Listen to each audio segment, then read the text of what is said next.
ઉપેન્દ્રભાઈ ત્રિવેદીએ જ્યારે નવઘણનું પાત્ર લીધું અને રા નવઘણના ફિલ્મનું રેકોર્ડિંગ હતું, તેથી ઉપેન્દ્ર ત્રિવેદી બામણનો દીકરો જેથી નવઘણ બનીને ઘોડે બેઠો અને એટલું કીધું કુલદીપભાઈ કે તેદી નવઘણના ભાલે તું બેઠી હતી, અમારું રેકોર્ડિંગ ચાલુ, કાળીદેવ લાવી ક્યાંથી ભાલા ઉપર બેહારવા.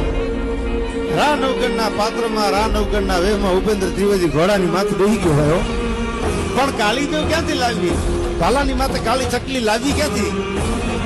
પણ એને મનોમન પ્રાર્થના કરી કે માં, હું જે પાત્ર લઈને બેઠો છું એ નવઘણનું પાત્ર, અને તેથી નવઘણ જાહલની વારે જેથી સિંધમાં નીકળ્યો છે, તેથી વરુડી એ પીઠળ તું કાળીદેવ છે ભાલાની માથે બેઠી હતી, આજ હું નવઘણ બનીને સિંધમાં જાઉં છું, તું નહીં આવ્યું. સત્ય ઘટના છે. સુઈ ગામમાં ઉપેન્દ્રભાઈ ત્રિવેદીનું રેકોર્ડિંગ અને કાળીદેવ થઈ, તમે રા નવઘણ ફિલ્મ જોજો, એમાં કોઈ કાલ્પનિક ચકલી બેહારવામાં નથી આવી. તેથી ભાલાની માથે કાળીદેવ થઈને વરુડી બેઠી હતી કે જા બાપ, તારા મોયલા ડાબે સબસિડિયન વાહે ધૂળની ડમરીઓ ઉડે તો માનજો કે હોયા બાટીની પીછળ અને વરુડી આંખડા